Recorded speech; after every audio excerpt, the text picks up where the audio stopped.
Chairman, I do want to note that not a single Republican on this committee has mentioned anything other than your position related to your nomination. I keep hearing my friends on the other side refer to personal attacks. One thing I can say and be very proud of on this committee from these Republicans, not a single person has talked about anything other than your stated positions as it relates to this nomination.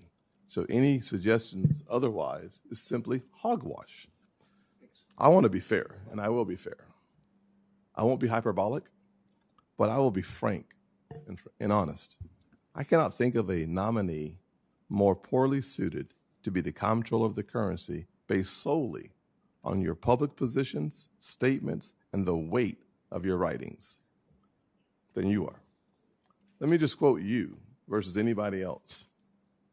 On the Green New Deal champion, you proposed taking economic and climate policy making from Congress and creating an unaccountable bureaucracy called the National Investment Authority. In a roundtable this year, you pushed to make the NIA the dedicated institutional platform at the federal level for really being the kind of fighting muscle of the Green New Deal and fighting muscle of, all of these other movements that pursuing environmental justice, social, economic justice, equality, and so on. Your disdain for the financial services industry. In 2019, in a documentary titled, I'll be kind, Buttholes, a Theory, you said, the financial services industry, in my view, and I don't think I'm alone here, is the quintessential butthole industry.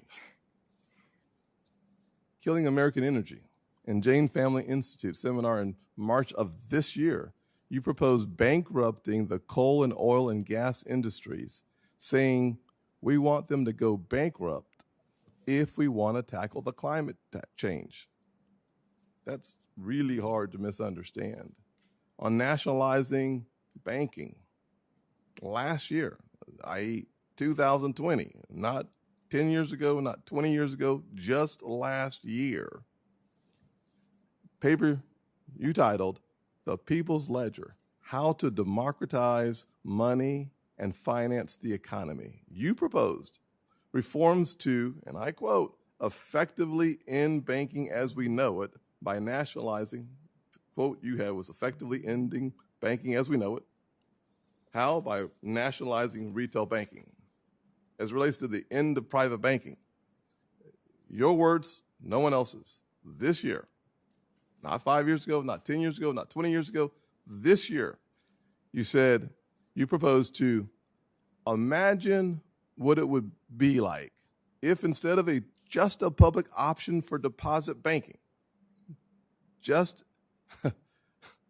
instead of just a public option for deposit banking, this would be actually the full transition. In other words, there would be no more private bank deposit accounts, and all of the deposit accounts would be held directly at the Fed.